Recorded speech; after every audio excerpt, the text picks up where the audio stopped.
Alô você, o nosso vídeo já vai começar. Então, antes de começar, por favor, inscreva-se no nosso canal, curta e também ative o sininho para receber as novidades, tá bom?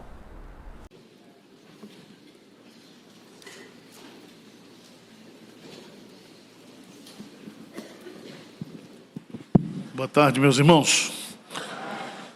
Como nós falamos no culto hoje das 11 horas, a mensagem agora à tarde e à noite vai ser sobre salvação. Quem tem certeza da sua salvação, levanta a mão aqui. Segurança. Então não vou pregar mais nada não, está todo mundo salvo. Ei, pastor. Eu quero meditar com vocês sobre a doutrina da salvação, a doutrina bíblica da salvação. E eu quero tratar dessa matéria com vocês, à luz da palavra de Deus, a partir de 3 perguntas. Quem pode ser salvo? Qual o número dos salvos? E terceiro, o que eu devo fazer para ser salvo? Combinado? Então, está dado o recado. Primeira pergunta, vamos lá para Mateus capítulo 19. Por favor, versos 23 a 25, a 26.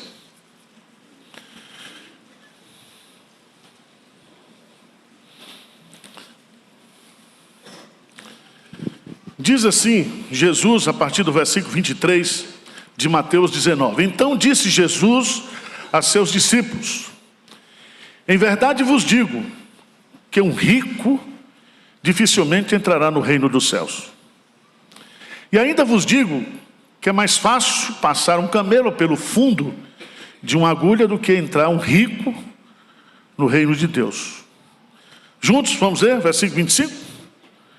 Ouvindo isso, os discípulos ficaram grandemente maravilhados e disseram: sendo assim, quem pode ser salvo? Vamos ver, versículo 26. O que diz? Jesus, fitando neles o olhar, disse-lhes: isto é impossível aos homens, mas para Deus tudo é possível. Então Jesus vai responder a primeira pergunta sobre a doutrina da salvação: quem pode ser salvo?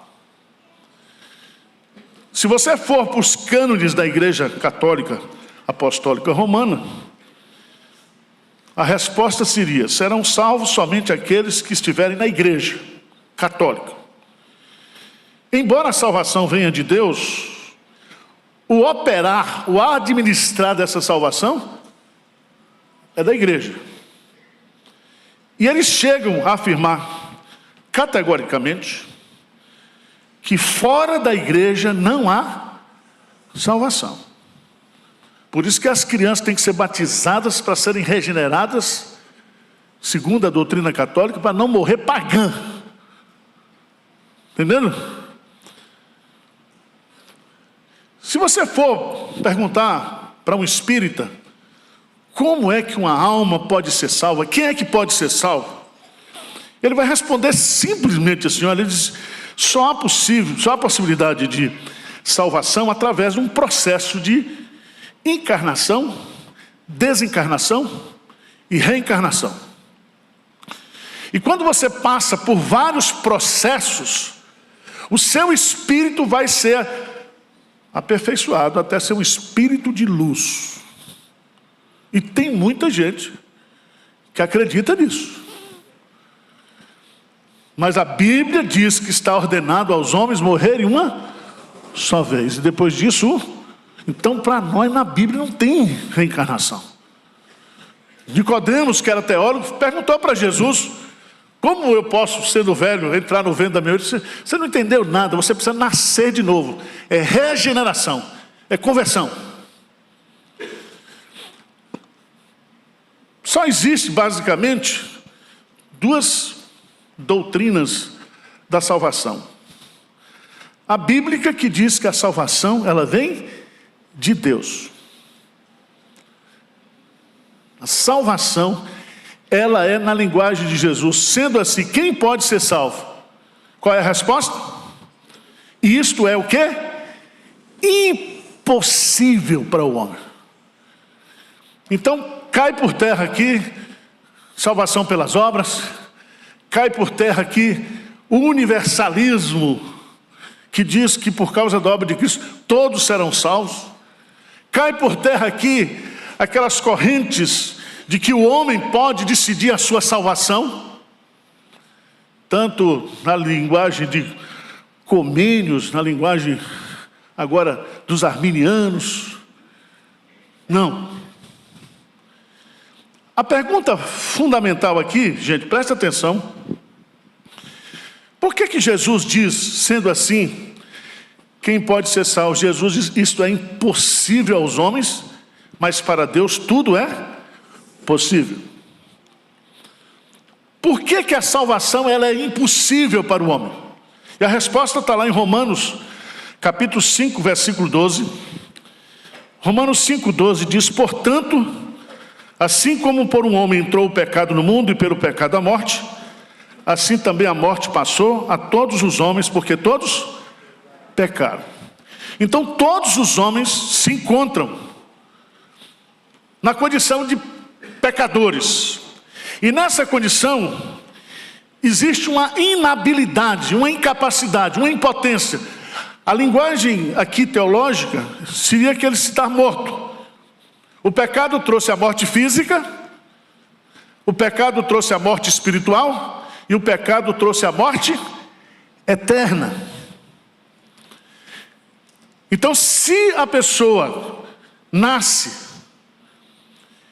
e morre dos seus próprios pecados, essa pessoa está condenada eternamente.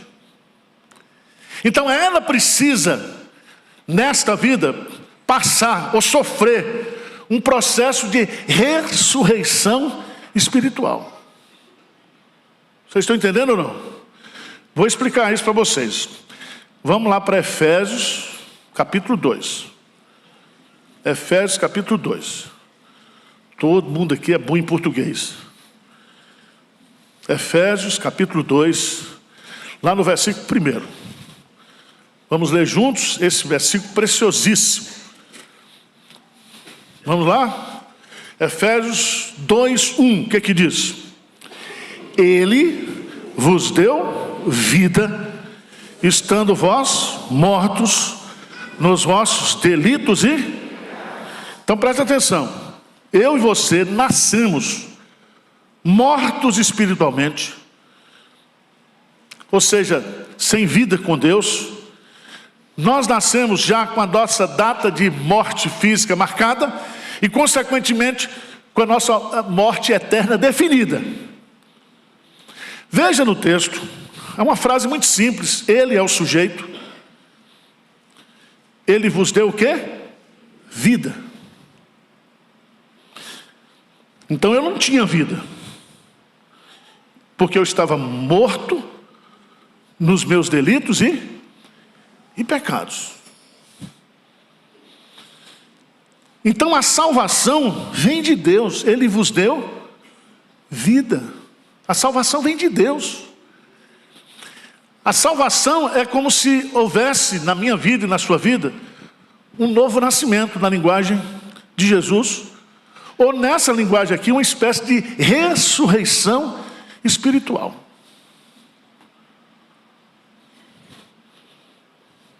Vocês entenderam ou não? Irmãos, ninguém pode produzir a sua salvação ou consegui-la em práticas religiosas. A salvação, ela é impossível para o homem. Veja para mim, por favor, queria ler 2 versículos, mais 2 Timóteo, capítulo 1, versículo 9. Vamos ler juntos? Bem forte esse versículo, 2 Timóteo 1, 9. O que diz? Que nos salvou e nos chamou com santa não segundo as nossas obras, mas conforme a sua própria determinação e graça que nos foi dada em Cristo Jesus antes dos tempos eternos. Presta atenção, a origem da nossa salvação está nos decretos de Deus, na eleição de Deus. Ele nos escolheu para sermos salvos antes da fundação do mundo. Pastor, eu não compreendo a doutrina da eleição. Não tem problema não. É melhor não compreender e ser eleito. Né? Ah, pastor, eu não entendo a doutrina do inferno. É melhor não entender e não ir para lá. Não tem jeito. Romanos capítulo 9, versículo 16. O que diz lá? Romanos 9, 16. O que diz? Lê comigo, por favor, bem forte. O que diz? Assim, pois, isso não depende de quem quer ou de quem corre, mas de usar Deus a sua misericórdia. Então a salvação é uma dádiva de Deus, é um presente de Deus para mim e para você. Você se lembra que Jesus disse para os fariseus lá, só lendo a Bíblia, lendo a Bíblia, lendo a Bíblia. E Jesus diz, olha, examinais as Escrituras, porque cuidais ter nelas a vida eterna. Mas ele diz assim, mas vós não quereis vir a mim para terdes vida. Por que eles não querem ir a Jesus para ter vida? Porque estão mortos. A lógica. Um defunto não pode ir até Deus para receber a salvação. Porque o Filho do Homem veio buscar e salvar o perdido. Se você está salvo hoje aqui, não é porque você quis, não. Veja que programa de domingo, 17 horas na igreja, só sendo salvo mesmo. Você queria estar na beira da piscina, tomando uns goró lá e fazendo festa, churrasco. Por que nós estamos aqui? Não é porque nós queremos. É porque Deus teve misericórdia de mim e de você e nos regenerou e nos salvou. Amém? A salvação vem do Senhor. Então essa é a primeira pergunta sobre a doutrina da salvação. Quem pode ser salvo, gente? Ninguém. A salvação, ela é impossível para o homem. Aí não fica discutindo negócio de Calvino, Armínio. Fica na Bíblia. Esse JC aqui é melhor do que o JC do Calvino. Quem está dizendo aqui é Jesus Cristo. Ah, mas Jesus Cristo é calvinista, é arminiano. Esquece isso, pelo amor de Deus. 3 caras estavam no inferno. 3 foram para o inferno. Um era batista, arminiano. Ele disse, mas por que você veio para o inferno? Ele disse, não, porque eu me desviei. Estava crente, me desviei e vim para o inferno. O calvinista diz, não, é porque eu não fui predestinado. E tinha lá um neopentecostal. Diz assim, eu determino que a partir desse momento, o inferno não seja mais inferno, seja céu. Já pensou a loucura? Não é você que determina as coisas. Não é você que decide. A nossa salvação vem de Deus. E o Deus que nos deu a salvação, Ele jamais tomará de volta essa salvação. Amém? Não é você que persevera, porque você... Não, filho. É Deus que não nos abandona. Nada nem ninguém poderá nos separar do amor de Deus que está em Cristo Jesus. Segundo ponto importante. Lucas 13, 23. Lucas 13, 23. Aqui todo mundo gosta, porque todo mundo gosta de cabalística bíblica. Lucas 13, 23.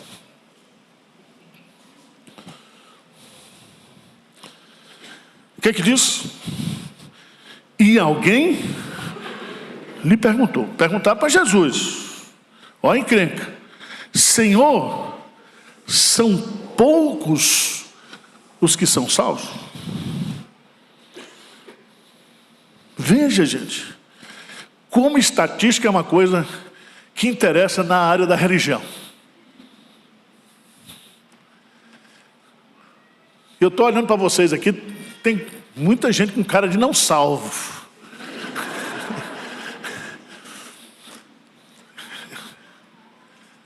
Quantos serão salvos, pastor Hernandes? Quantos salvos nós teremos no céu? Essa é uma pergunta boa. O Novo Testamento sempre fala de poucos.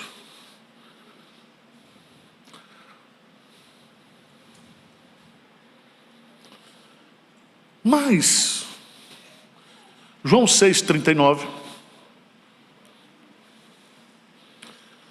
o próprio Jesus vai dizer que é um número de salvos. Um número. João 6,39. E a vontade de quem me enviou é esta: que nenhum eu perca de todos o que me deu. Pelo contrário, eu ressuscitarei o que? No último dia. Então, que eu não perca nenhum.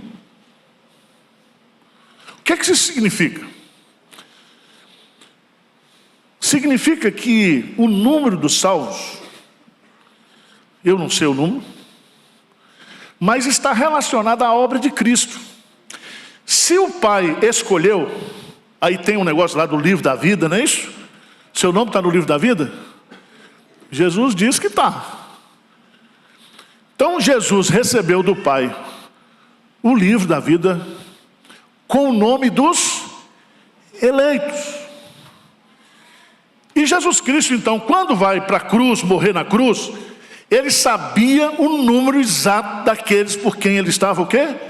Morrendo. Eu sou o bom pastor da vida pelas suas ovelhas. Vocês são minhas ovelhas, as minhas ovelhas, eu as conheço, elas me ouvem.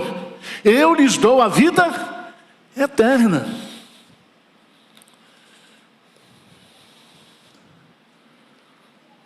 A Confissão de Fé de Westminster diz assim: esses homens e esses anjos, assim predestinados e pré-ordenados, são particular e imutavelmente designados.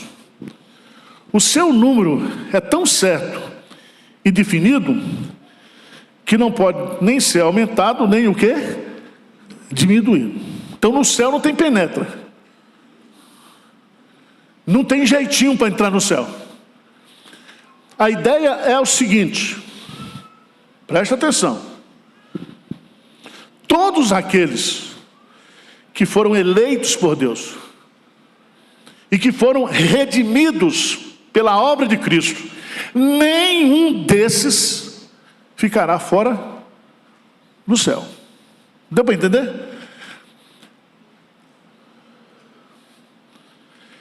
Veja bem, Atos 13:48.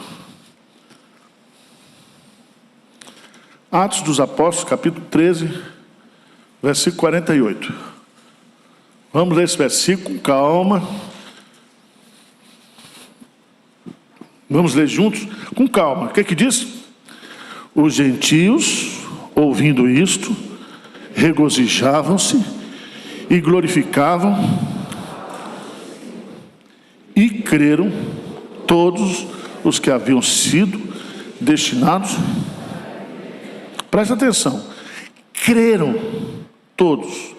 O crer aqui é causa ou consequência? Hein? Vou desenhar. Diz assim: e creram todos os que foram o quê? Destinados. Eles não se tornaram destinados porque creram. E aqui você tem que entender claramente que todos aqueles por quem Cristo morreu certamente serão salvos. Cristo amou a igreja e a si mesmo se entregou por ela. Nem uma ovelha comprada por Cristo ficará fora do rebanho de Cristo. Veja, por favor, João 10, para a gente encerrar essa pergunta que diz aí, João capítulo 10,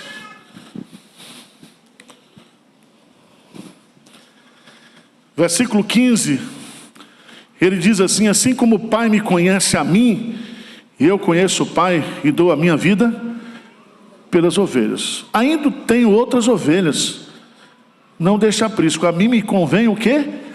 Conduzi-las. Presta atenção, Jesus vai dizer: elas ouvirão a minha voz, então haverá um rebanho, um pastor. Esse rebanho aqui vai ter assembleano, batista, tá certo? Luterano. Porque esse rebanho aqui não é denominacional. Esse aqui é o rebanho eleito por Deus e comprado por Cristo. Quantos serão salvos? 144 mil? Está lá em Apocalipse. Por que usa 144 mil lá? Porque esse 144 é justamente 12 vezes 12 dá 144. 12 representa lá justamente as tribos, né, de Israel. E a ideia dos 144 mil não é de número, mas de número fechado. Ou seja, Jesus sabe quem são os dele. Jesus morreu para salvar os dele. Então não há possibilidade de alguém por quem Cristo morreu se perder. Amém? Ah, pastor, está desviado. Deixa esse desviado que Deus vai atrás dele. Não confunda eleito de Deus com fachada de crente. Não confunda. Não confunda. Primeiro, quem pode ser salvo? Isso é o quê? Impossível para os homens. Só Deus salva. Segundo, são poucos os que são salvos? Terceira pergunta, Atos 16, 30. Atos 16, 30. Terceira pergunta sobre salvação.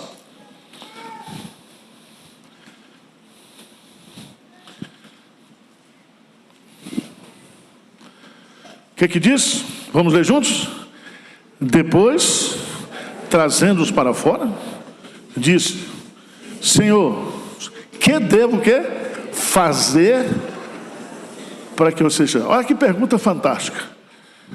O que eu devo fazer para ser salvo? Se a salvação era impossível para mim, se o número dos salvos só Deus conhece, essa pergunta ela é muito importante, porque ela responsabiliza o homem em aceitar ou não, através da pregação do Evangelho. Porque Deus poderia dar para mim, para os pastores, para a igreja, uma cópia desse livro da vida. Porque a gente não gastava tempo com um bode, ia só nas ovelhas, nos eleitos, pá, pá, pá, pá, pá. Era tiro certo. Mas ele diz assim: ide por todo mundo e pregar o evangelho a toda criatura. Muitos são chamados. Quem chama? A igreja. Poucos são os departamentos do céu. Eu não escolho ninguém. Quem escolhe é Deus. Mas eu tenho que chamar. O que eu devo fazer para ser salvo? Qual é a resposta? Crer no Senhor Jesus e serás salvo. E tu e a tua casa. Irmãos, que coisa maravilhosa. Primeiro, para ser salvo você precisa ter fé. Mas fé em quem? Hein? No Senhor Jesus. Ele não diz no Salvador, diz no Senhor. Aqui tem muita teologia, mas o crer aqui, o crer, se eu estou morto, se eu sou um defunto espiritual, eu não creio pela minha força. Deus me dá a fé salvadora. Pela graça sois salvos, mediante a fé. Isso não vem de vós, é um dom de Deus. Crer. Ele falou, eu quero crer. Naquele momento o Espírito Santo lhe dá a fé. O que é a fé? É você entender, você compreender. Porque a fé tem um elemento intelectual, emocional e volitivo. A fé é um negócio, quando Deus dá assim, Ele ilumina a nossa mente, Ele mexe com as nossas emoções e mexe com a nossa vontade. É um ato sobrenatural quando você está sendo convertido. Por isso que Jesus diz, se alguém não nascer de novo, não pode ver o reino de Deus. Mas todos quanto receberam, deu-lhes o poder de serem feitos o quê? Filho de Deus. Não é da força do homem, não é da carne do homem, é o Espírito Santo agindo aqui. E esse negócio de fé vem misturado com um negócio de arrependimento. Quando a gente estuda a doutrina da conversão, a conversão tem dois elementos. Um elemento que os teólogos chamam de negativo. O que é arrependimento? É você reconhecer que você não pode salvar a si mesmo, que você é um pecador e que você merece a condenação de Deus. O arrependimento, assim como a fé, é um presente de Deus. É o Espírito Santo que convence você do pecado que você tem, da justiça que há em Cristo e do juízo que, se você não converter, você vai receber. Vocês entenderam ou não? Eu estou me esforçando, viu, gente? É desse jeito. Não é do meu jeito, é do jeito de Deus. Por isso cada um aqui tem uma história de conversão. Tá certo? Cada pessoa se converte na hora que Deus quer, do jeito que Deus quer, na condição que Deus quer. Esse carcereiro aqui se convenceu, fez essa pergunta porque Deus mandou um terremoto na vida dele e ele ia morrer. Eu vou só ler, vamos ficar de pé e vamos ler Atos 17.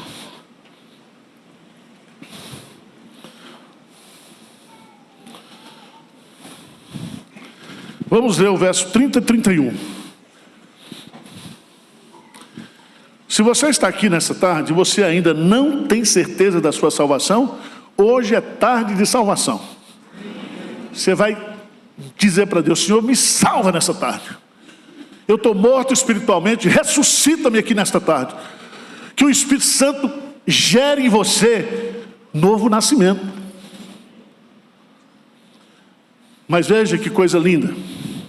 Atos 17, 30 a 31. O que diz?